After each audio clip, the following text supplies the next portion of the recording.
You are watching or listening to the Good Morning Gwinnett show, hosted by Audrey Bell-Kearney, bringing you your daily dose of business and technology to educate, empower, and inspire small business owners. Be sure to subscribe to the show today. Good morning, good morning, good morning, all my Gwinnetians out there in Gwinnett land and all of my friends around the world. It's a beautiful day here in Gwinnett County. It's a little overcast though, but it's 55 degrees going up to a high of 73.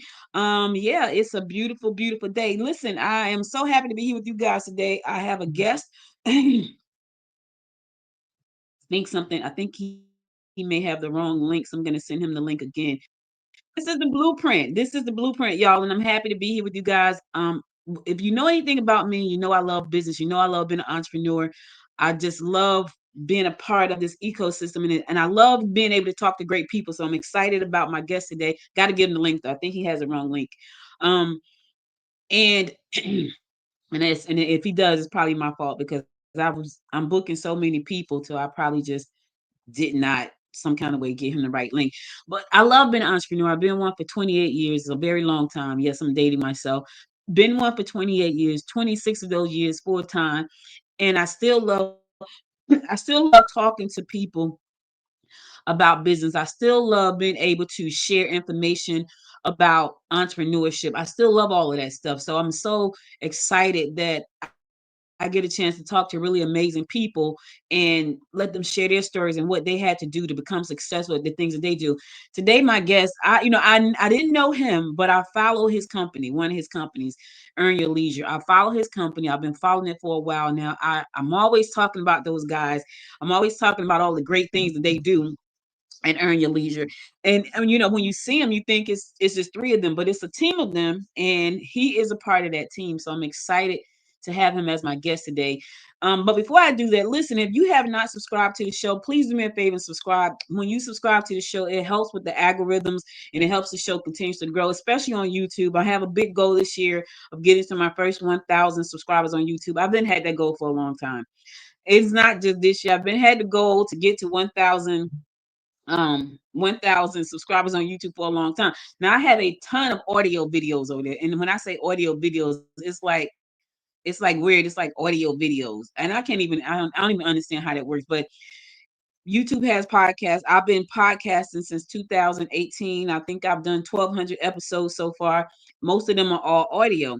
And I've been doing this whole podcasting audio kind of thingy. And I have been yeah. Anyway, subscribe to the show if you're listening to it on Apple, if you're listening to it on Spotify, because of course I'm everywhere. I'm trying to, when you're looking in the video camera, you kind of look like lopsided kind of.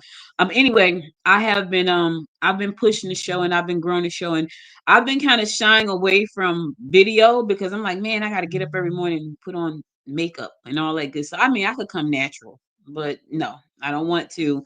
So I have to put myself in a position to get on here and look cute. So that's what I try to do. But anyway, subscribe to the show, share the show with a friend, and and be sure to leave feedback. I want to know, if there's a guest you want me to bring on, let me know. I have a roster of wonderful people that's coming on the show. If you go to my LinkedIn page, you'll see all of the scheduled shows there, or the YouTube page. You'll see all of the scheduled shows and all the great people who are going to be on the show. Hey, listen, the Georgia AI Summit is happening in May 21st. I'm super excited about that. We did it last year. It was amazing. I'm looking forward to it this year. I met a gentleman back in October, I think it was, or September. He had created, listen to this. He said he created 18 children's books in 30 days leveraging AI. 18. And when I look at AI right now, it is doing amazing things. Like I create so much content because of AI.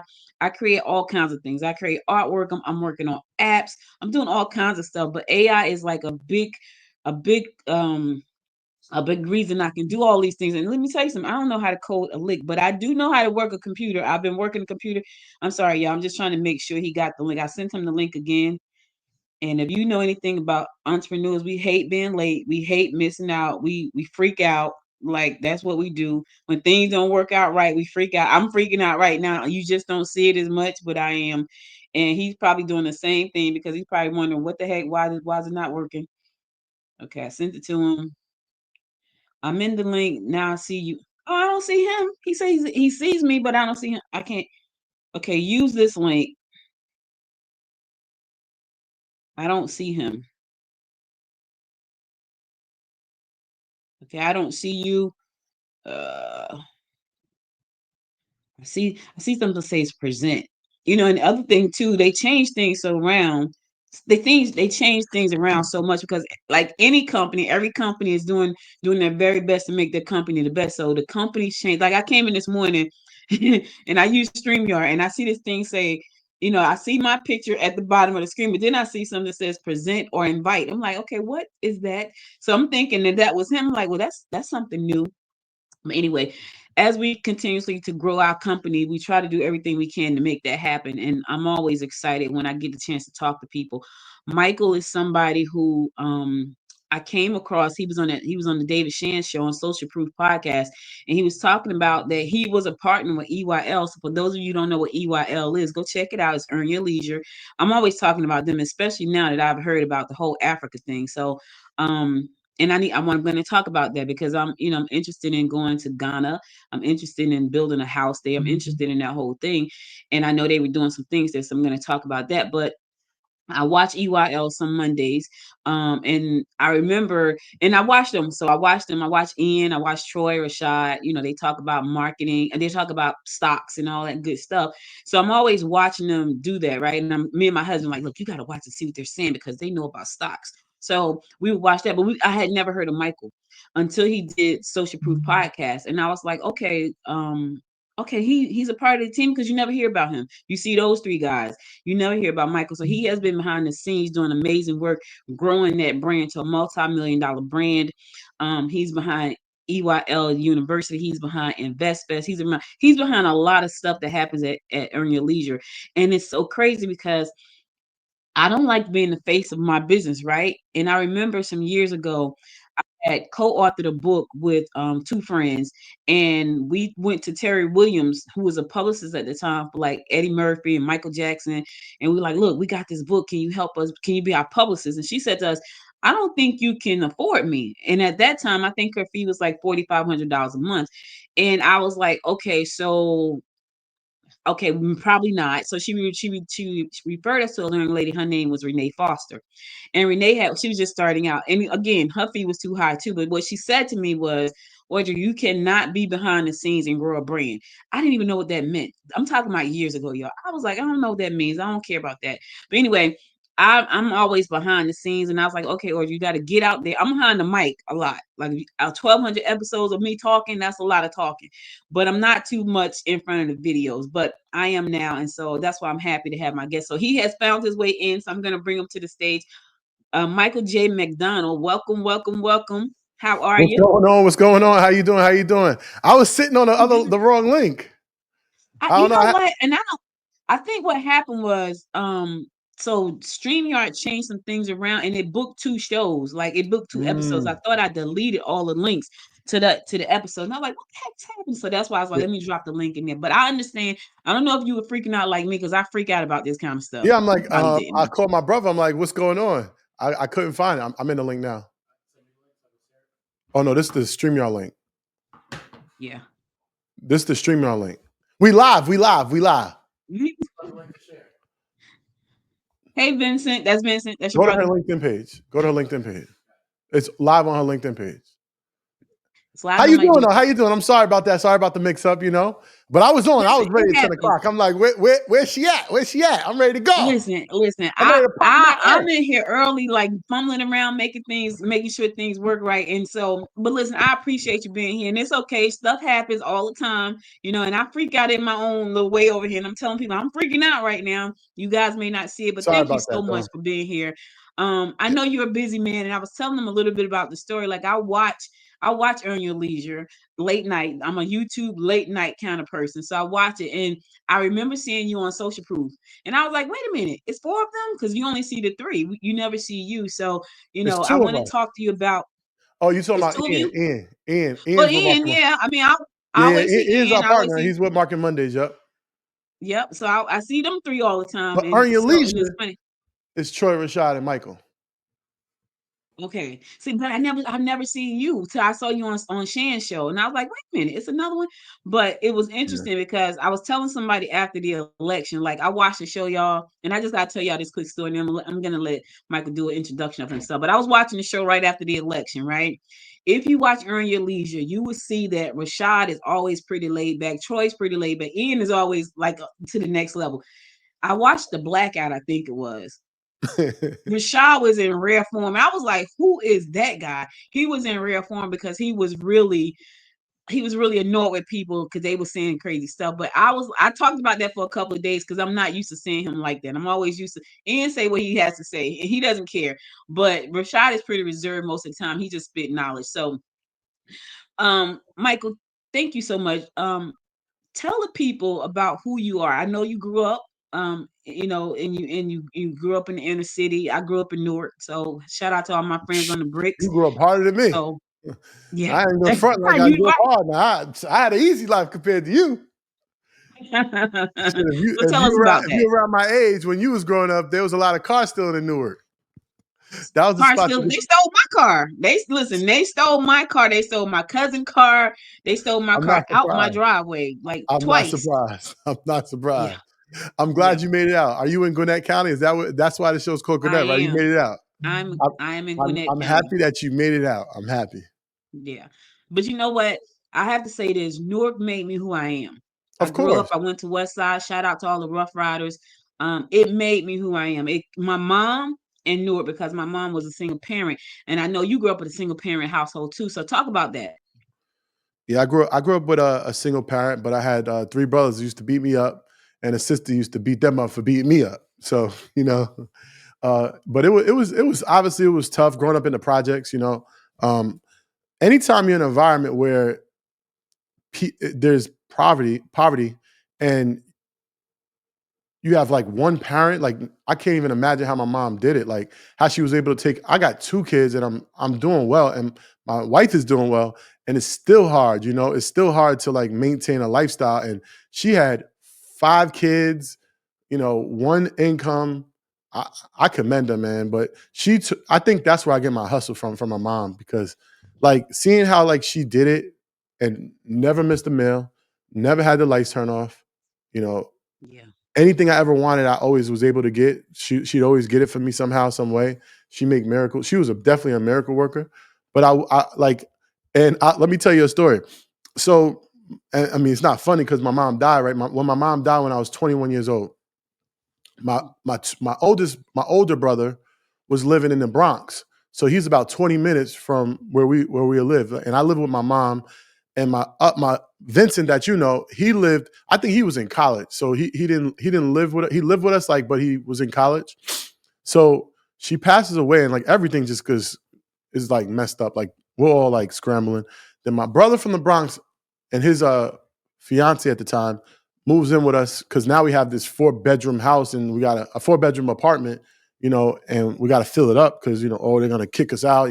If you know anything about public housing, you have to report your incomes. It was just a bunch of mess, and we're just trying to Yep. figure it out because we don't know that. I didn't know this stuff, and I had my nephew with me, and I had to take ownership of my nephew. I'm like, I don't want this responsibility. I'm 21 years old. So I had to Yeah. sign the government, whatever the law, sign him to me. I had to sign him to my brother. It was just, Guardianship. but the crazy thing, this is what I want. This is what I want to get to. Like, so it's my two oldest brothers, me, my brother's fiance, living in this apartment. And let me tell you, it was times where we ain't had no food. It was times where the lights went off. I ain't never experienced this with my mom. It's like crazy how she was able to make it work by herself. Meanwhile, it's all four of us, and we all got an income, and we can't make it work. So shout out to my mom, man. She literally just she made things happen. And I think I get my hustle from her. Like I always want more. I'm always gonna make it happen. Like it might be at the buzzer beater, but I'm always gonna make it happen. So that was one thing that I loved about my mom. She was a hustler. She always made it happen. Yeah, my mom was the same way. Like it was two of us and her. And so, and what was interesting about my mother though, she moved us through Newark. So I was born in Georgia. I was born in Albany, Georgia. Shout out to my family down in Albany.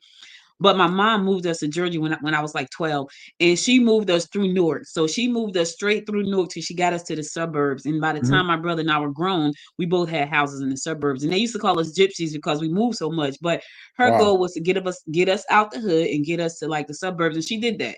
And by the time we were grown, we both had our houses in the suburb. Would you say that your growing up made you who you are with the help of your mom? Yeah, I mean, all the experiences, my mom, my grandmother, my uncles, my brothers, my sister, my friends, every piece of part, like I'm learning how to speak and articulate my thoughts, right? And in one of the lessons, they said if after I'm done teaching you the system on how to tell a story, you're gonna understand that you got thousands and thousands and thousands of stories because every little thing could be a story. Like me waiting, trying to find the right link to get to you so we can do this interview, and I can't find it, but it's a story in that, right? But the principle is learn to write. We got to have the right link. But what I'm saying is, we all have like so many stories, and all these different stories in my life or experiences are a part of my cartilage, a part of me, right? A part of who I am. So I don't think each part of these little experiences or experiences with people are who made me who I am.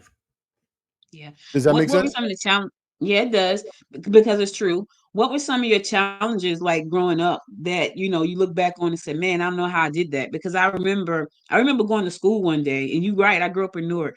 I remember going to school one day, and so down here in Georgia, there's a school bus that come and pick you up to take you to school, right? Mhm. In Jersey, there is no such thing unless you were on the if you were on the school bus, there was some issues, some challenges there, right?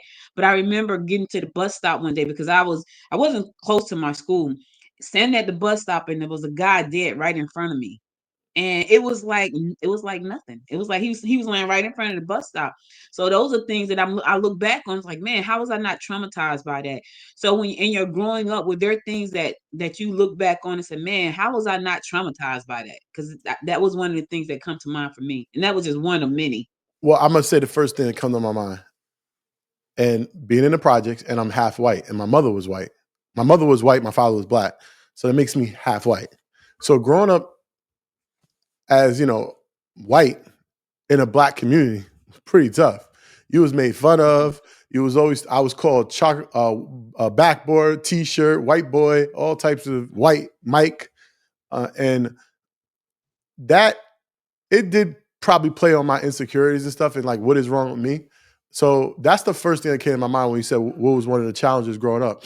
Growing up, with white in you in a predominantly black community. I think it was one other black family, and they left when I was like 7 or 8 years old. So they were pretty. They didn't stay too long.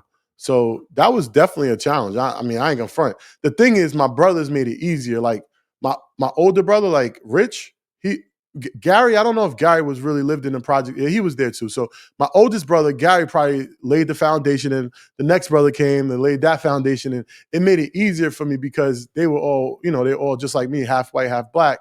So I think it was a little easier, but definitely my friends made fun of me because I was white. So Yeah. that was definitely a So challenge. now, yeah, I can imagine. Yeah, because I was a chunky girl, so but I would fight though, so I was a little rough. So you call me fat, I'm gonna fight you. So that was my challenge in school, and I'm just keeping it real, y'all. You say something like that, we got to fight now because now you didn't hurt my feelings.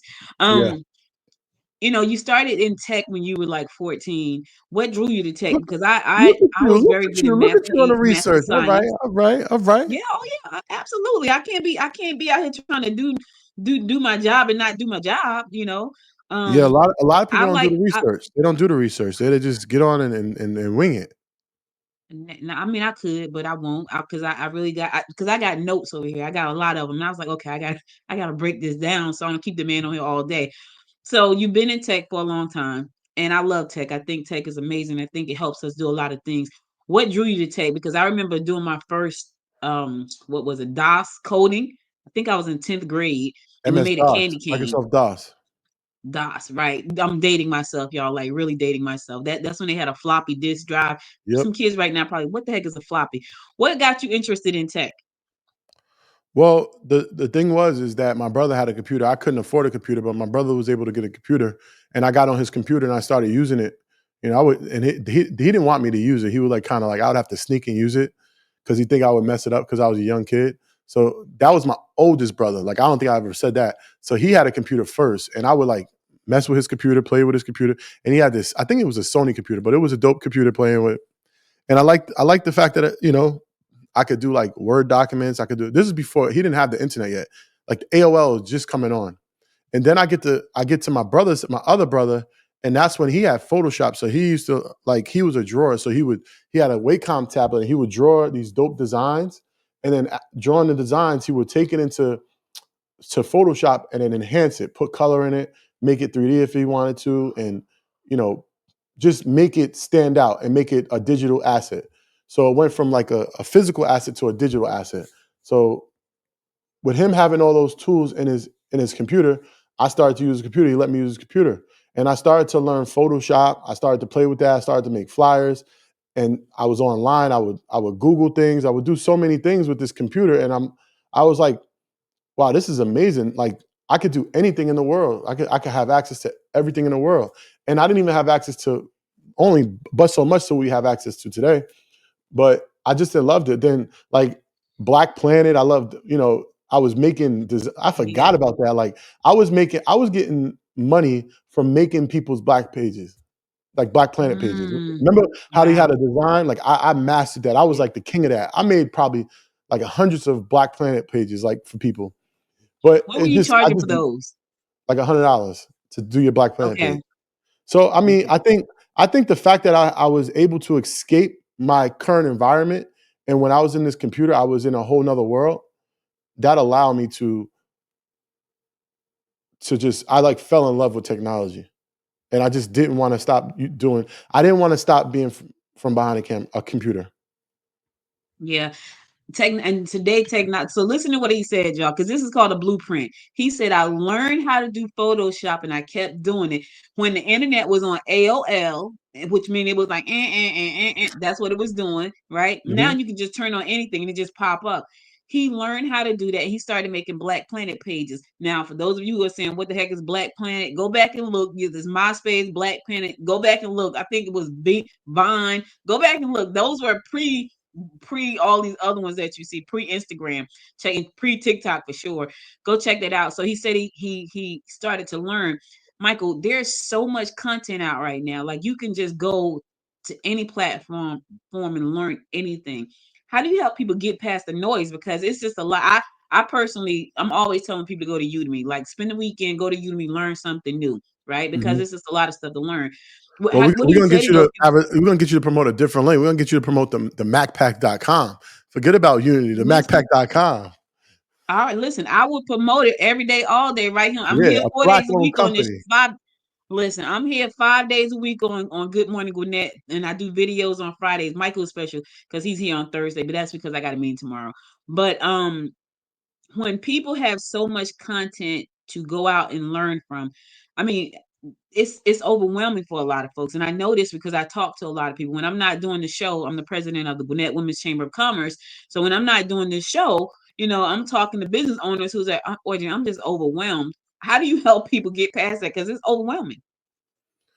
Well, it's definitely hard it's hard to not get overwhelmed. It's hard to not get discouraged. The issue is that people are doing things like they're making content. Like just say a content creator starts off today. They start off today and they want immediate results. They want to get more views. They want to get more followers. They want to get more subscribers. They want to start making money. The thing is that it takes time, right? And a lot of times where you have to one, like when we built Earn Your Leisure, we really believed in what we were doing, right? That was one. Two is we knew it was helping people because it was helping us. So the information we were learning for ourselves, but also telling other people, and it was helping us. By helping Mhm. us, we knew that it was some good content. It was good. It was something. What we were doing was good. Now, it may have not made money, which it didn't make money. It wasn't a profitable company for the first like 18 months. So we could have stopped on the 17th month. And you probably would have never heard of us, and millions of other people would have never heard of us. But the goal is, how do you get past the noise? Is you stay true to it, you continue to do it until that moment where everything changes for you, and you have to really believe that that's going to happen for you. But you have to look at yourself. What you're doing, is it helping people? Are you entertaining people? Is it solving a problem? So those are the things that you have to make sure you're doing, because some people are just making content and it's not doing anything. It's not helping people. It's not entertaining people. It's not solving a problem. What are you doing it for, right? And if that's what you're doing and you consistently do it every day, and it's not working, then you have to change something, right?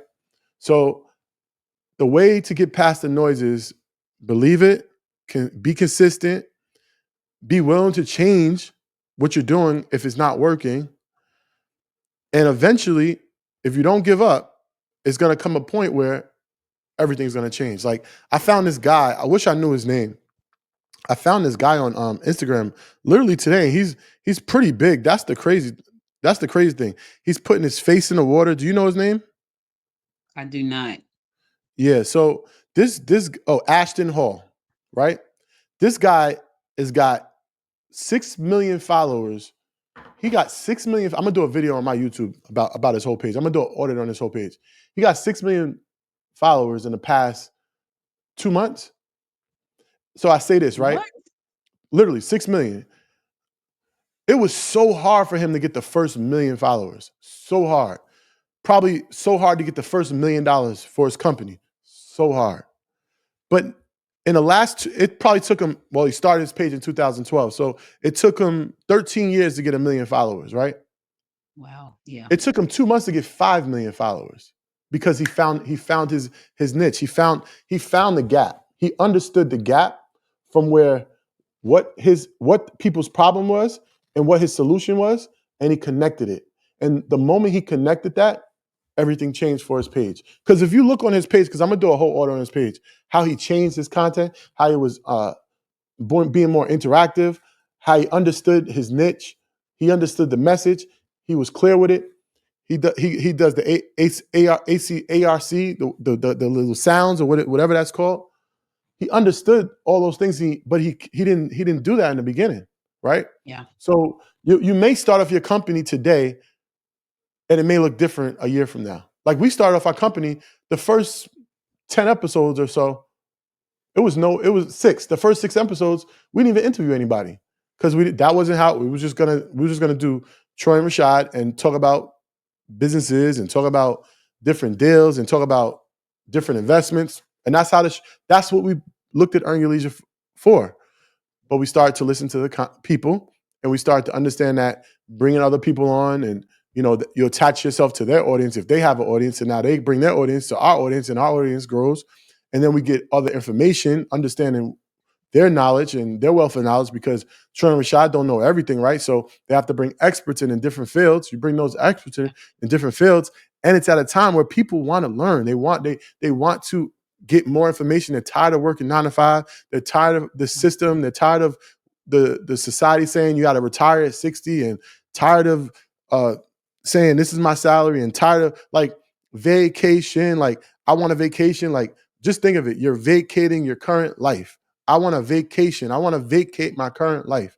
That doesn't even make sense. Why would you want to vacate your life? You should have a life that you want to be in all the time. You don't want to vacate, right? Yeah. So all these different things we're hearing, and people are hearing as well, and they want to change. So, and this is what this is why the timing for us was so needed. And that definitely helped us catapult our success. You said that belief is everything. You said there was one thing that you changed, that changed your mindset, it changed your money, and it changed your life. What was that one thing? You said that in one of your videos. What was it? Which video refer to? You said there was one thing that I changed, and it changed my life, it changed my money, and it changed my mindset. And I think for a lot of people, it's the belief. You said you have to believe. And I remember when I first started doing Good Morning Gwinnett, and I'll come back to that. It was just audio. And I remember I've been podcasting since like 2009, since podcasting started. I came from traditional radio, right into podcasting, came to Georgia, and I decided I'm gonna start a podcast. And I did that. I interviewed Bill Cosby's two nephews. He has two nephews that lives in the Metro Atlanta area. Very nice guys. Interviewed them. They talked about really amazing stuff they were doing, but it was audio. It wasn't a lot of video. Now, what's Mhm. interesting is that my first YouTube channel I launched in 2006. I was doing a show called Wow. Sister Inc. Right. Wow. But I didn't know what I didn't know. So I Yes. was like, man, and I had a real professional team producing the show from a cafe. I didn't know what I didn't know. Woo. And I was like, this is taking too long. This is taking way too long. I got a kid. I can't be doing this thing for free. So I let it go. I look back at that. I think I looked back about a year ago. I want to cry, Michael, because I was like, man, I can't believe where I would have been if I had kept going. YouTube started in 2005. My channel was launched in 2006. It was crazy.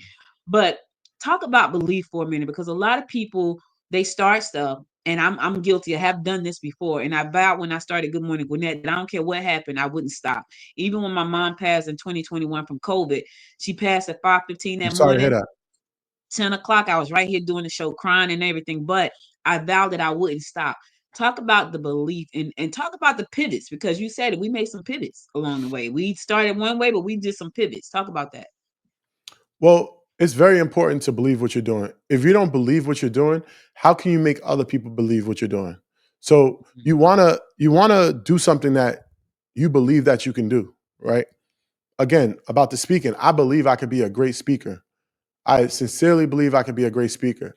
And I do sincerely believe some people have this skill, are gifted with the skill, and some people aren't. It's been the most challenging thing that I've ever had to go through with learning how to speak. I can't even see it. Let me Uh-oh. see. What is this comment? It Oh, let me says bring it up. Mike. That's Mike line. You don't know what you don't know. That's your line. That's what Vincent is saying. Listen, I ain't taking no Yeah. line. All right, so yeah, so you wanna believe what you're doing, right? So everything that I've ever done has been pretty easy, believe it or not, because I went to school for graphic design. Why did I go to school for graphic design? Because it was easy, you know. I like to be challenged, but I like to conquer the challenges. I like to know I can conquer them. This speaking thing has been the hardest, challenging, most. It's been the hardest thing ever for me to grasp, because Why are it's you it's, an it's so introvert? Is that why? I'm sorry. Are you an introvert? Is that why it's been challenging? That's the crazy thing. I'm an extrovert. Like Rashad's an introvert. Troy's a people person. Like, but if you notice, if you study all these great speakers, most of them are introverts. Like, when I'm in front of people, I'm good. Like, put me in a room. It's like I'm a social butterfly. But I think when I get on stage and I start speaking, my stomach just twirls, and I got to do it so much where it doesn't bother me anymore. The thing is, what I think in the back of my head is anything that I had a challenge to do, it became easier once I continued doing it. So if I continue doing like riding my bike, I remember it was so hard for me to ride my bike and I would always fall. But eventually it became easy. Swimming. I used to be terrified of swimming. I used to almost drown. It was the hardest thing to learn, right? One of the hardest things to learn. But as I continued to do it, it became easier. The more I speak, it's becoming easier. Like, I'm a lot better than I was a year ago, right? And wealth of knowledge, that what I'm realizing, that my memory bank, like, I got mad memories, I got mad things that I know, but I got a lot of things that I know, but you have to keep exercising those muscles to keep those things active in your brain. And me reading, that's why I put the books here, because I'm reading now.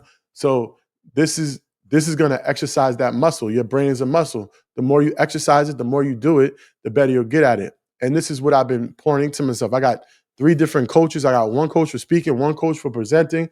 I got a coach for selling. I'm investing in myself, and I want to get better at this. This is the biggest challenge I've ever had to face. But the most important thing is why I'm not going to give up is because I believe it. I believe I'm going to be a great speaker. I believe I'm going to be one of the best speakers. I believe I'm going to make a full-time living just off of speaking. I believe that I'm going to change people's lives with the words that come out of my mouth, with my stories, with my experiences. I believe it. And because I believe it, I'm never going to stop doing it. I'm not going to give up. And that's really what changed. That's what changed my life automatically. You got to believe in what you do, and you can't dim your light for someone else. That was one of the biggest things I've been doing because I've been living in the back. I was behind the scenes my whole life. I've been building multiple millions of dollars of companies for like 20 years, 25 years. And I've been dimming my life for someone else's light to shine. And that was the one thing that changed my life forever. Brand yourself. Everybody needs to brand themselves. They need to, whatever you're good at, you need to let everyone else know that you're good at it. Because when you Yeah. pour into someone else, you know what's going to happen to your cup, right? It's going to stay empty. Yep. And Yep. and if your cup empty, you're gonna be thirsty while they got a full glass of cup drinking and well nourished. Yeah. Does that make When sense? I started, absolutely. When I started Good Morning Gwinnett, I started out because I just wanted to do audio, but I realized I was like, man, I got a great opportunity here. I live in Gwinnett County. It's over 1 million people here. We got one news organization, and they're talking about just general news. And I was trying to figure it out, like, how do I do it? So the last couple of years is like, okay, this is what you're going to focus on. You're going to focus on business. You're going to focus on tech because you love those things. And that's another thing. You said that too.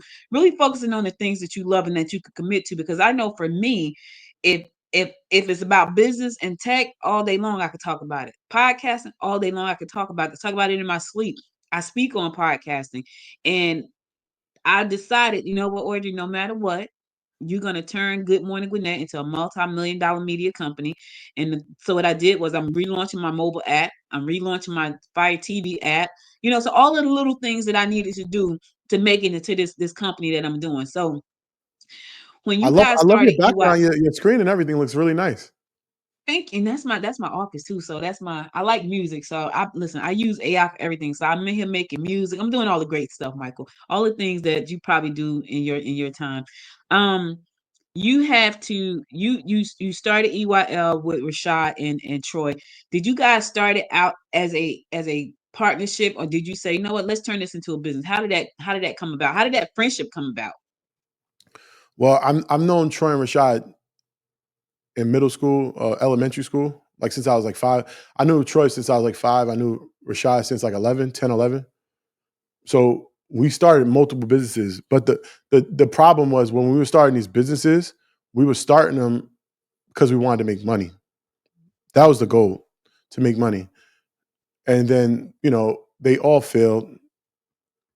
And then we started this one business. We started working on Rashad's Instagram. So Rashad wanted to be, the most famous financial advisor on the web.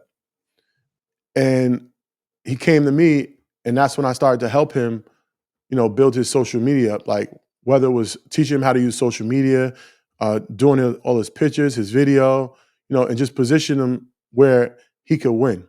And that's a lot of that's a problem, right? A lot of people start a business and they're not even positioned to win. The good thing about Rashad is that I already had a few successful businesses under my belt, and I knew social media. I knew the podcasting game. I knew all that stuff. So I was able to at least set him up and have him in a position where he can win. So it wasn't like it's like a trainer, right? I'm about to start training with this new trainer, and when you're doing a exercise, if you do the exercise wrong, you're wasting all this energy, you're wasting all this time because you're working out this muscle and it's the wrong technique. So what's going to happen is you're not going to build that muscle because you're doing it wrong.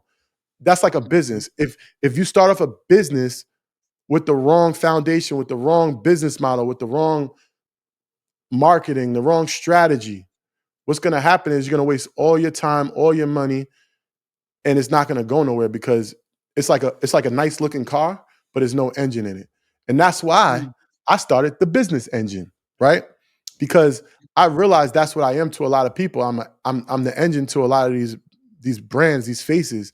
I put the right interior inside these beautiful looking cars, right? Brands or businesses. Like I allow you, I give them the chance to grow and put them in a place where they can grow and put them in a fast lane to grow. So that's been my gift, being able to see greatness in people. Like Rashad had 300 followers when I started working with him. I could have said, I'm not working with him. Why would I do that? You got 300 followers, bro. You're not, you got to grow some more. But one, he was my friend, and two, I believed in him. And a lot of times people don't even believe in themselves. And I believe more in them than they believe in themselves. So it's like, you got to believe in them, right? So that was how it first started. And then again, it's going to listen to what the people are saying. The people are saying that they wanted they wanted more information, because Rashad was giving some really great knowledge online about business deals, like the vitamin deal with 50 Cent, why he made $100 million. Mm-hmm. Rest in peace, the guy who just died, who had all the franchises. People never knew this stuff. Like, they didn't even know this was possible, right? And these people look like us and making hundreds and hundreds of millions of dollars, and they're not even doing it playing basketball or rapping. They're doing it a bunch of different other ways. So they're like, wow, how can we get more of this information? Like, I love this. Why don't you start a podcast? Start a podcast. And that's when he hit up Troy, and Troy already came up with the term earn your leisure. So a lot of Rashad's early content would have hashtag earn your leisure on it. So that was way before. So earn your leisure, the name was something, but it was hashtag earn your leisure. And then Mm-hmm. he hit up Troy and was like, yo, let's do a podcast. You be the host with me. You know what I'm saying? And that's when he hit me up like, yo, build it out. Let's, you got the podcast, the podcast, and that's basically what we did. And once we started, you can tell that the audience really was needing it. They wanted it, because the first episode did like 2,000 views. That's not typical, right? Granted, Rashad had 40,000 followers by the time we started Earn Your Leisure. So that took 2 years to grow, 40,000 followers. So Earn Your Leisure passed Rashad's page in like 3 or 4 months. And I told Rashad, I said, watch, Earn Your Leisure. And he didn't believe it, but I'm like, people will rather follow a brand before they follow a person. Mm-hmm. I don't know if it's like an insecurity thing, or like, I don't know if the philosophy behind it, but people would be more inclined to follow a brand before they follow a person. So once that launched, after the 2000 first view, the next one, 25, it just kept growing. Obviously, we had moments where we had to pivot, right? That's when we started bringing interviews on, because people started asking for interviews. We started to interview people. That helped our growth, because now we're tapping into different things that we don't know. So now, if it was, I think Miss Business was our first guest, and she was big in taxes. So we were learning, we were learning about taxes, as well as teaching our audience about taxes. And that's just how it went. That was the process, and it just blew up from there. And then, I always envisioned it being really big in America. I didn't envision it to be big around the world. That's what blew me, like London blew my mind. That was when I was like, what we're doing, I don't think we realize what we're doing, because we're in the moment, right? We're in the moment as it's happening. But the moment we step out of it and look at all the things that we achieved thus far, it's monumental. It's legendary. How did London come about? Like, what? Because I know, you can see the show all over the world. How did London? And then I want to talk about Africa, of course, and then we're going to go to InvestFest. How did London come about? So it's good because I'm half white, so I can say this, right? So I'm in London for about 3 or 4 days, right? Because we fly to London before our event. And I'm in London, I'm going shopping. Like, I've never been to Europe. So I'm enjoying myself. I'm with my wife. That's actually where I made my baby, right? I made my first kid in London.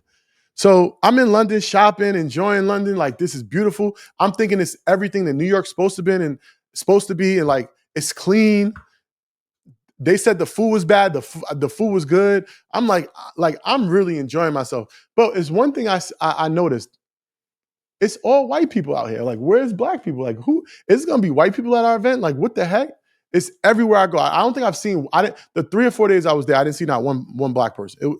It's crazy. The only black people there was us, and we brought our whole families with us too. So we really enjoyed. Like, it was amazing, right?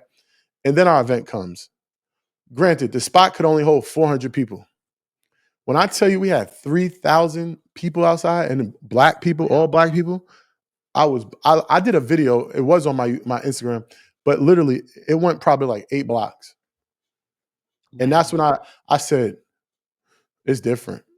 It's different. And that's what you don't realize. What you're going through in your home, your area, your city, your state, your country, other people got the same issues, right?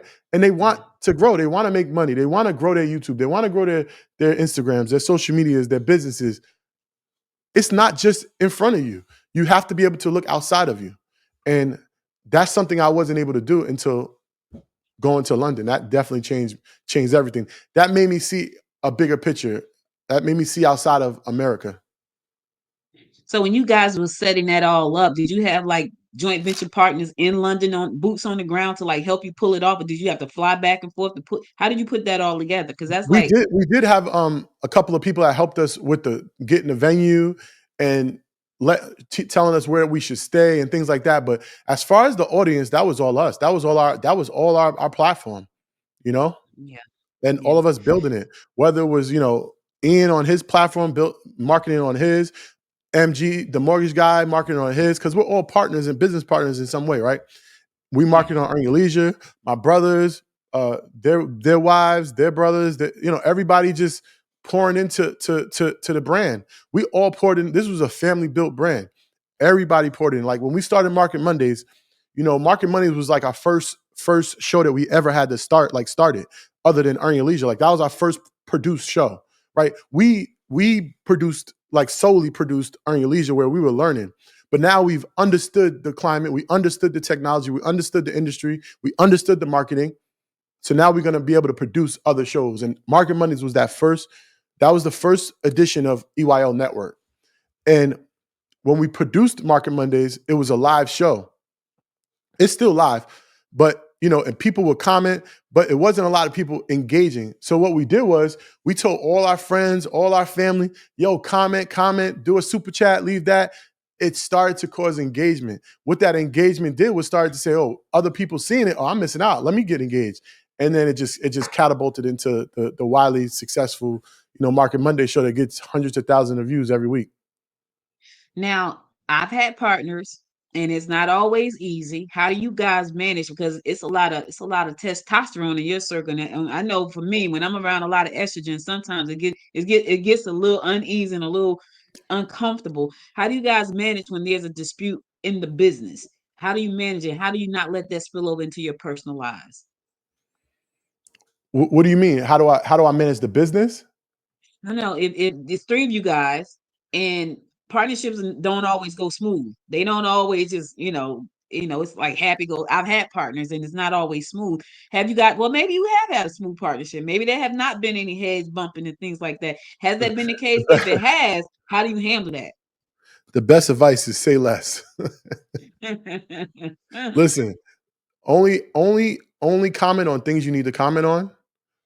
Don't try to change a person's mind about something. Like what they want is what they want. What you want is what you want. And be respectful. I think the number one thing is be respectful.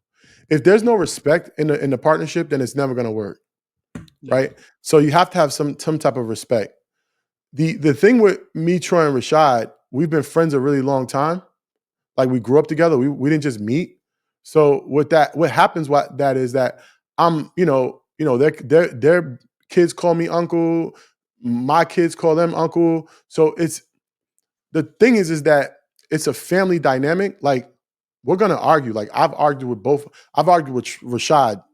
We have a yearly argument. Like I know I'm gonna get an argument with Rashad at least once a year, and we won't talk for like 3 or 4 months. It's been happening for the last 20 years. That's just what it is. But me and Rashad have like we bump heads, right? And that's why I say just say less. Like the less we are apart and don't try to get into no bullshit, the less we're gonna argue, right? The less, less we say to each other, the less we'll argue. So that's how you handle like a Rashad, right? Because we're both alphas, we both want what we want. He wants this, I want that, and then we're gonna collide. And he wants to get his way, I want to get my way. And that's why you just have to, and knowing my personality, I knowing his personality, we know how to navigate through that friendship or that partnership. So it's easy. Troy's a little easier to deal with because Troy is more like understanding. He has a more personable personality, so he's a more easygoing person. So but listen, I get into some arguments with him, and most of my arguments with him is not calling Rashad out. So that's the arguments I get into with Troy, right? Because they'll call me out in a second, right? I'm the bad guy all the time. Like I cannot be in a partnership. I cannot work with nobody that doesn't take accountability. If you don't take accountability, I don't even want to talk to you. I don't want to do business with you. Like if there was somebody that I had to do business with me a couple of months ago, and he messed up and he didn't take accountability, I will never do business with him ever again. I don't care if he's the best in the world. If you don't take accountability, I can't. I lost respect for you. And what did I just say a few minutes ago? If I don't have respect for you, I can't do business with you. And that's, I think that's why it goes down to being respectful, with each other, and understanding people's personalities. Like they know like how I am, and I know how they are. So I'm not going to take it personal. I don't take nothing personal. So once you understand that, and understanding why you started, why you're doing it. If you understand why you're doing it, then it's bigger than me, it's bigger than them, and it's to change people's lives.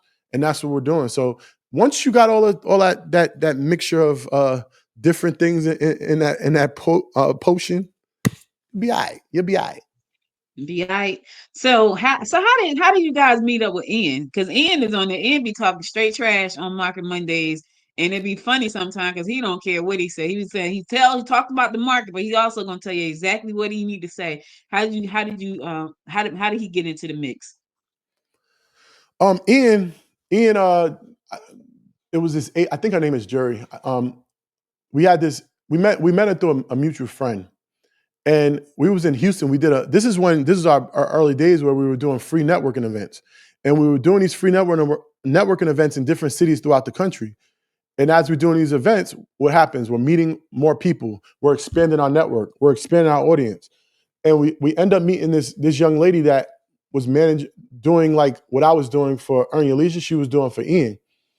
And she's like, yo, I got this really dope person. He's a stock investor. He's like the best. He's the greatest. He called himself the greatest investor alive. So we end up doing the interview, right? Shortly after we met the young lady.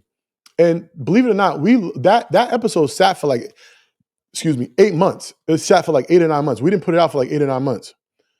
And that goes along with timing. You got to put it on the right timing. What was happening, the reason why we didn't put it out for 8 months, because what was the most important thing talked about was real estate. So why would you want to put a great investment video out on stocks when real estate is what people want to know about? Listening to the people. So that time came where people wanted to know about stocks because COVID happened and all that stuff. So the market went down and now we got to talk about stocks. We put that episode out. It couldn't have been a better time. And that episode just went like wildfire. It went crazy. It exploded. And by it exploding, we seen that it was a niche. It was something that people wanted to know. And when you understand what people want, they see that's the problem. They see like they want to learn stocks. And you have what we have, Ian, which is the solution. We put Market Mondays together. So that was Ian's idea. He said, yo, I want to start a show. I believe he called it, he said Market Mondays. He hit us up. And that's when we started Market Mondays, and we started as a live show. And that thing just took off. It took off. But again, that was all everybody's support. Everybody poured into it, The thing is, I don't say don't pour into nobody. You got to pour into somebody. You got to pour into people, but just leave some for yourself. That's what I'm really mean, though. You got to leave some for yourself. Because if you pour your whole thing out, you don't got nothing for yourself. I remember when Les Brown was sick, when he first got diagnosed with cancer. I think he was still married to Gladys Knight at the time. And he said, who motivates the motivator? Because he was motivating the world at that time. And I think he felt like nobody was motivating him, and he was going through something really rough. So you're right about that. You gotta pour into yourself, and you gotta find time to go away and spend some time by yourself, some alone time. And that's a good thing. Some people don't like being alone. Me personally, I need to sit somewhere and be in a quiet space and do what I got to do. Now I want to fast forward to the business engine because I think I signed up for the business engine when I hit. So let me tell you what happened. Let me tell you how I got to Michael, how Michael and I connected. So Michael sent me a friend request on LinkedIn, right? And I'm looking like, wait a minute. I love Earning Leisure. I'm like planning my trip to Ghana, get my house and all that stuff. So I'm like been watching that whole thing. And I'm like, wait, let me holler back. But here's what I did was, because I'm a little bit shy sometimes. I was like, thank you for requesting a friendship. Uh, help me grow this into a big company or something. I said like that. He's like, what you trying to do? And it was crazy because that's how this whole conversation got going. Because in my mind, I really want to grow Good Morning Gwinnett into this multi-million-dollar brand in Gwinnett County. I want to be the number one hyper local podcast in the world. That's my goal, right? But Do you believe so it? I do believe it. I believe it more and more every day. And it's crazy because I just told my husband, like, look, I need to go buy a tent. I need to buy a banner. So I got all this stuff that's piled up downstairs in my dining room. So when I can go out and be in the community so people can really get to know who I am. So I do believe that, and I believe You that know, it you said go one ahead. word. You said one word before you said all that, right? That makes me What I believe that say? you don't really believe it. What did I say? You said I'm trying. I'm doing. I'm doing. I'm doing 4 days. I'm doing 5 days a week. I'm doing my mobile app right now. I'm doing my Amazon Fire TV app right now. So this show will be on there. You gotta I really am believe that. doing. You gotta feel that. You gotta believe that. You gotta bleed it. Like if you bleed out, it's gonna bleed out Gwinnett County's local highest, richest podcast in the world. You gotta believe. You gotta bleed it. Mike, You I gotta feel believe it. it. You gotta Listen, when you sleep, you listen. dream about it. Let me tell you something. I went to bed the other night and I got out the bed to come in here because I think I forgot to do something on my website, right? So my husband said to me last night, "Would you get out the bed?" I was like, "I forgot to do something on Good Morning Gwinnett." I believe it. I can't That's say I've it. always believed it. I could But because right I now, you couldn't believe it. see. I do. I believe with everything in Look, me. I you got couldn't be. the co-founder Earn Your Leisure on your podcast. I do, You know and what I'm I'm saying? Look excited. at that. Look, And I you one am step closer. grateful. You one connection away. Troy and Rashad I, might be next. listen, bring it. Listen, You might bring be them on. the reporting live at InvestFest. Why not? You got to believe that shit. Listen, I'm all for it. Listen, I will come there and do my thing. Trust me, I will. I believe it. I really do believe it, Mike. But I can tell you, I didn't always believe it. Here's my thing. I couldn't figure out how to make a hyper local because I used to talk about nothing but news. Like I will talk about Gwinnett news and like I'm like, oh my God, and it's making me sick. All I could talk about is news, and news is normally bad, right? And I'm that person who I don't watch anything bad. Like there are just movies that I've never watched because it's gonna make me feel bad. And I was like, I don't want to watch that. So I got to the point where I just really did not want to talk about just news anymore. But this what I'm doing right now, I love doing this. And I was like, okay, Monday through Thursday, I'm gonna talk about just audio stuff. And on Friday, I'm gonna bring somebody on to talk about business and the blueprint. So I believe it. I know it's gonna happen. It's on my vision board there. It's on the vision board back there. That's my vision board. You see my board? That's my vision I see board. it. I see I it. believe. I believe. So I believe that it will be the number one Well, hyperlocal at least podcast you could in the feel it. You world. could feel it now. You wrote it down, so now you can feel it. Oh, It's tangible. absolutely. It's on my You made phone. your dream a reality because you could feel it now. You didn't just keep it up here. That's a Yeah. major So step. That's a major step in bringing your dreams to life. yeah. Yeah. And that's important. And I know that me doing what I'm doing right now and talking to you that this is going to help somebody as well. And I got a whole lot of people that I got lined up to talk to. So, hey, by the way, make sure you subscribe to the show wherever you're listening so you can never miss an episode. Talk about the business engine and why did you decide now that you want to come forward? Because you kind of been the man in the background making stuff happen, making shit really like pop off. Like that's been you. What made you say, you know what, it's time for me to step out? It's time for me to step out and be seen right now. What made you decide to make that transition? Well, I have a wealth of knowledge, right? And as I said earlier, I've been pouring in myself. I've been pouring into other people so much that I didn't really have any left for me. And I started to feel empty. I started to feel like I had no purpose, right? And in order Mm, to feel like you have purpose, you have to do things for yourself. In order to feel good, mm, you have to work out. You have to get a haircut. You have to dress good. Deion Sanders says, if you look good, you feel good. When you feel good, you do good, right? So I started to, and then I had a son, and like when he looks at me, like I want him to look at somebody great, you know? And the way I was moving, I wasn't moving like he would look at someone as great. So I had to just start doing things from Michael McDonald and building Michael McDonald to where my kids and my wife could look at me as the greatest person I am, right? Like my wife definitely sees, my greatness inside of me, but, and she knows that I have this greatness inside of me. My brothers, my family, they all know that I have the greatness inside of me. So I love helping people. Like I've been helping people my whole entire life. I do believe I'm selfless, and like people told me, but I started to like think about it. Like, damn, yeah, I do be doing. I be doing a little too much. I gotta chill out. But so I said, why not start helping people, with their businesses, with their social medias, with their YouTube, just start making content. I do want to speak. I like speaking. I would love, like, my dream is going to be speaking and getting paid for it, right? Which I'm doing already, but I want to do it at a high level. So that's my dream. That's where it's gonna be. Gonna be. I'm not trying, I'm gonna do it. All So right.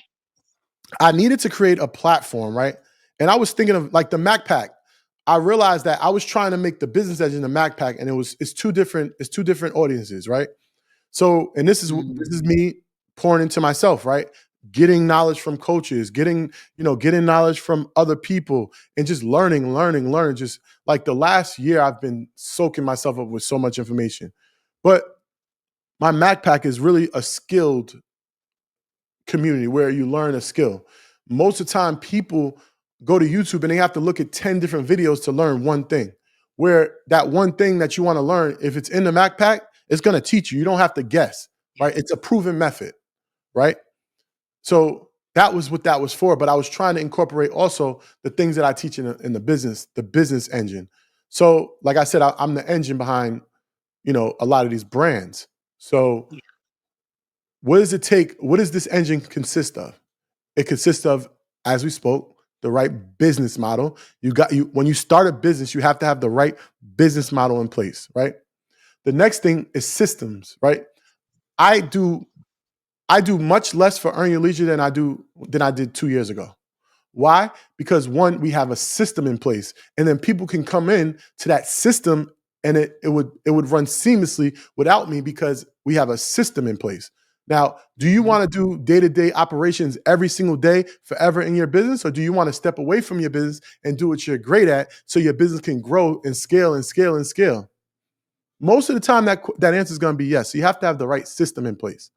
The next Yeah. thing I wanted to teach is marketing. How are people able to get people to know you, like you, and respect you, and want to give you money, right? What are you going to do to make people feel that, right? That has been my biggest challenge for me because I can easily teach people how to do it, but it's been my biggest challenge for me because I'm a private person. I don't really let people into my personal life, like my personality. Like you get to really know me, you'd be like, "Yo, this guy's wild, cool. He's really cool," right? But on camera, I'm very reserved. One is because I'm behind a really major organization, and I don't want to, inflict uh any idea of that this person is acting like this, and I'm from the hood. You know what I'm saying? I'm not, Troy and Rashad grew up in houses. I grew up in the projects. It's a little different. Like, yeah, we had same friends, but I grew up differently, I grew up in a single family home. They both had their Yeah. parents. So, it was like having no dad is kind of growing up with chaos. You have no structure, right? So and it shows like in my personality. I'm an outgoing person. That's why I said I'm a true extrovert. I'm an outgoing person. So how do you take your personality and mix it with your marketing strategies to get people to come know you, like you, and trust you? So that I teach that. So, and the next thing is systems, is sales, right? Now do you have the business model? So you have the right business model in place. And that's the hardest thing in the world, to get the right business model. And if you have no foundation for a house, it's just going to fall if a windstorm comes, right?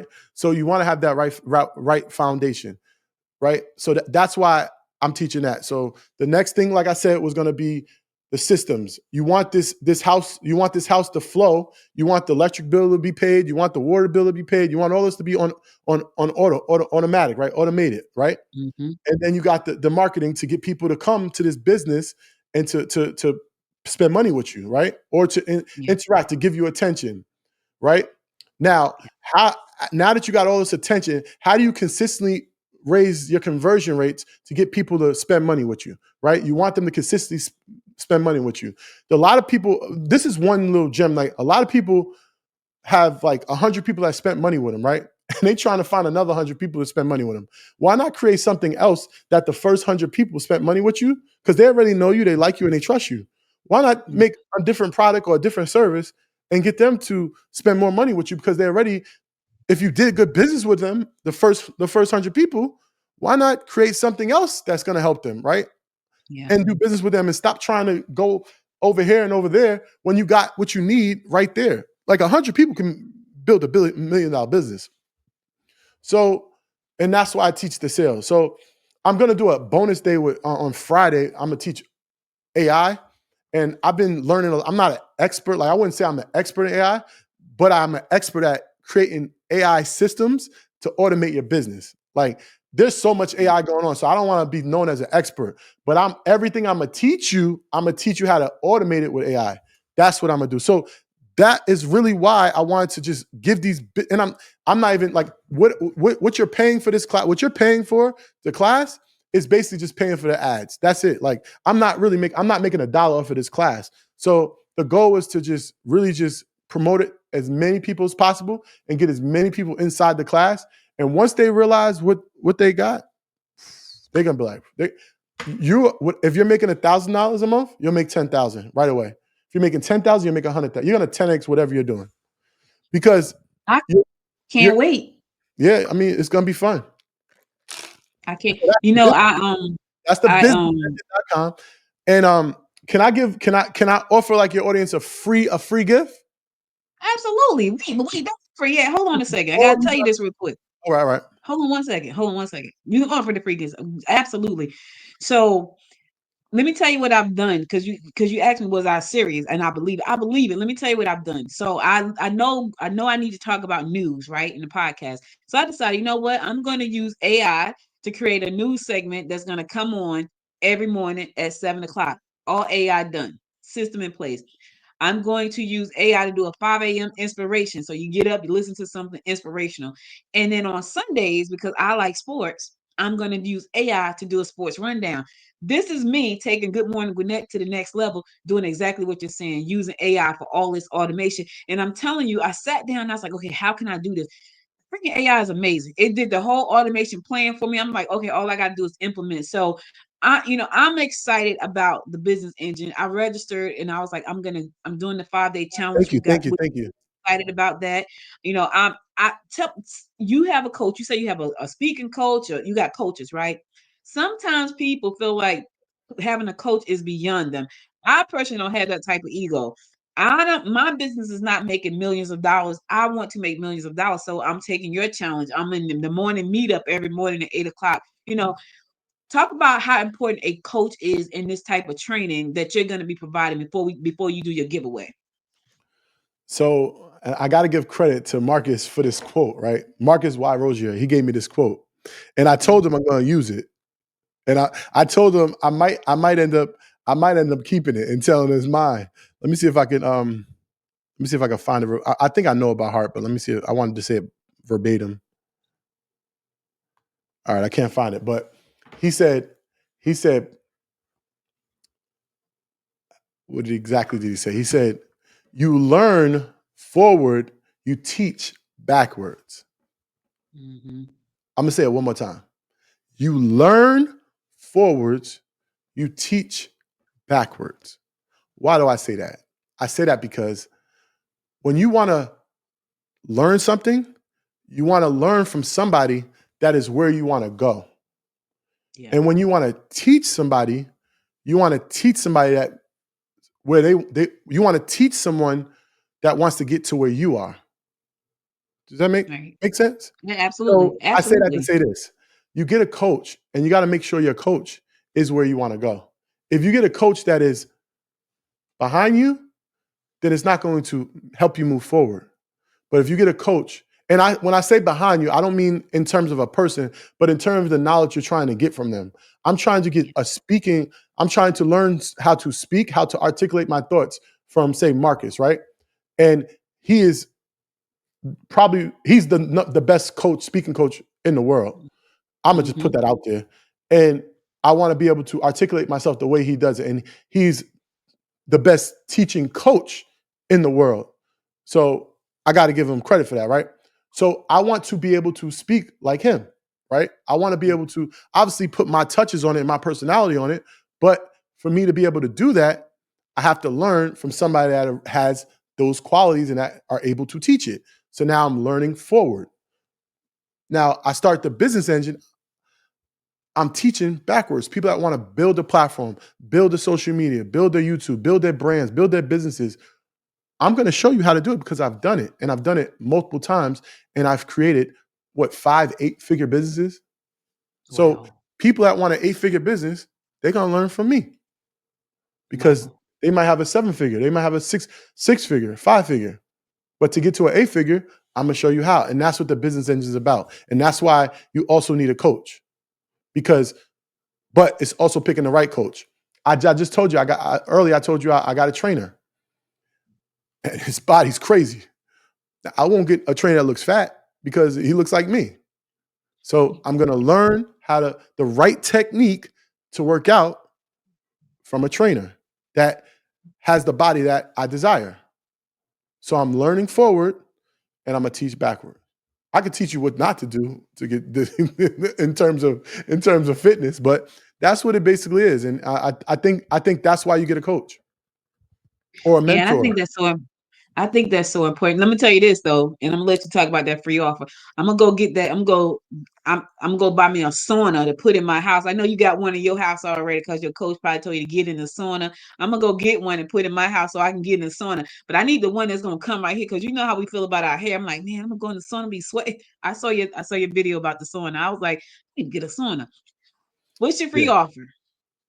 Oh, it's not an offer. It's just like, listen, if you want it, you want it. If you don't, you don't. But Okay. you don't even got to, I don't even want your email. All you got to do is, I'll put social. You follow me. All I want you to do is follow me and message me social. So bam, put that in the comments. Follow me, go to Instagram, Michael J. McDonald. Follow me on Instagram and message me social,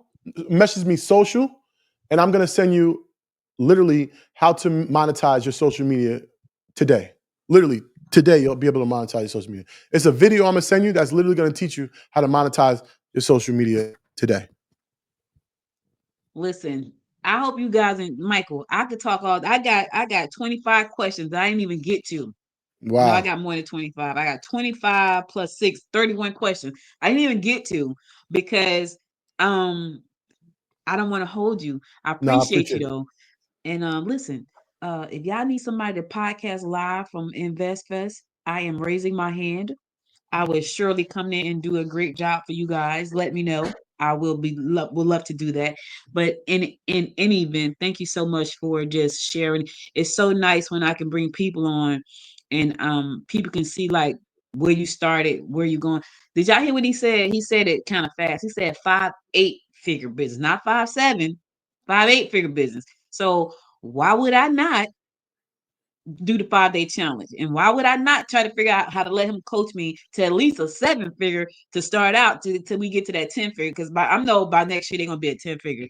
Right now I'm trying to get to the 5. I'm in the 7, so I'm excited about that. If you want to reach out to him, that's his Instagram. DM him the word social. It's right there. DM, put it up there. Michael, thank you again. Last bit of advice you can give somebody who is listening and thinking about, oh my God, I don't know what to do next. What's your advice for them? Go with your heart. I mean, do something that you really that feels right. And when you're doing it, it feels like poetry in motion. It doesn't feel like Mm, work. It doesn't feel like you're stressed out, and then find someone that is doing that thing that feels right, that feels that you love to do. Find someone that's highly successful doing it and learn from them yeah. how to make money Learn or from them. how to impact people, how whatever it is that you want. Because money's not everything. I don't post on social media for money. It's not. I just post on social media because one, I'm learning. My first thing is learning how to speak and being comfortable in front of the camera. But two, it's just helping people. Like I like to help people. So if you could take I posted a video last week on YouTube. Man, if anybody watched that video they would literally, it's money sitting in your mailbox. Money sitting in your mailbox. And it's Video just, is that? it's literally the last video I posted. It's about mailbox money. How so you're from up top, so you might have had the Clipper magazine. You know that? But you're in Yes. Atlanta, so Yes. Dale, The little mailer that come in the mail. Yes, the Clipper. yeah, Yes. you have all those people, all those businesses that advertise in that magazine, right? And you have a podcast. You have a local podcast. You 100% should be doing this because you have an audience in a area that is condensed where people are advertising. I know for a fact you get a Gwinnett magazine that comes to your house that has all these advertisers, these local service advertisers that's advertising in that book. I know for 100% fact that you have that. You literally call every single one of those people and get them to pay $100, $50, $1,000, whatever it is, to advertise on your podcast because you got more reach than the Clipper magazine because your video can go 100,000, 10,000. They're not getting that much reach with the Clipper magazine or whatever Gwinnett magazine that's coming in your community. So they're actively there's two things you got to understand about these people that are in that book. One is they actively are spending money. So you know they're making money because they're spending money. But two is they want more business because they're spending money to get more business. So if you said, hey, ABC Construction, give me $100, I'll put you on four shows a month. All right, it's just $100, but it's that $100 that you didn't have, right? And what happens when, down the street construction sees that you're on, that they see ABC Construction on it? Whoa. They're my competition. If they're on there, I don't want them to outdo me. I need to get back. I need to get on there. So now you go to down the street construction and say, hey, give me $500. That's the game. Yeah. Next thing you know, you're making like $10, $15, $20,000 a show. Wow. Okay, you make it sound real. Okay, so that's why the business. It's so simple. It's so simple. So simple. Listen, people say that when I say that to people about tech, they be like, Audrey, you said simple. And it sounds simple because it's coming out your mouth. Michael, you say that's simple, but you got people who are deathly afraid of sales. They're deathly afraid they're not going to do an ask for some money. So I'm interested to see how you're going to break me out of that. And that's why I said hire somebody to do sales and commission based. There are a lot of people out there that would do commission based. And give them 50%. Entice them with 50%, right? Every deal. Because every dollar that's not spent with you is spent with someone else. And that's missing out on you. True that. Well, listen, thank you so much for being here. I really appreciate you spending the time with me. I can't wait to take the Business Engine 5-day challenge. Listen, if you guys have not done it, be sure to go check it out. Join us because I'll be there for the 4th through the 7th, the 7th through the 11th. I'll be right there in the class. All right. Thank you so much. I appreciate it. Enjoy your day. You're very welcome. Thank you. Thank you for having me on your platform. No problem. Thank you. All right, guys, listen. You too. Thank you so much for listening. You could have been anywhere, but you spent a long time with me. We did 1 hour and 17 minutes a day. I'll be back again on Monday, not tomorrow, because tomorrow is Friday. Normally this show will be on Friday, but I have a meeting tomorrow. So I'll be back on Monday. Be sure to subscribe to the show, share the show with a friend, like the YouTube channel. Go follow me on LinkedIn because that's where most of the shows are. You can find them there, Facebook, LinkedIn, YouTube, Instagram. You can follow me on all of those platforms and connect with me there. And listen, share the show with 2 people. It's free. You ain't got to do nothing but share with 2 people. I'll be back again on Monday at 10 a.m. God willing.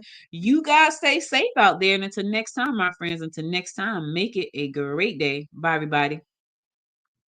You've been watching or listening to the Good Morning Gwinnett show hosted by Audrey Bell-Kearney, Monday through Thursday at 10 a.m. If you enjoyed this episode, subscribe to the show today and share it with your friends by going to www.goodmorninggwinnett.com.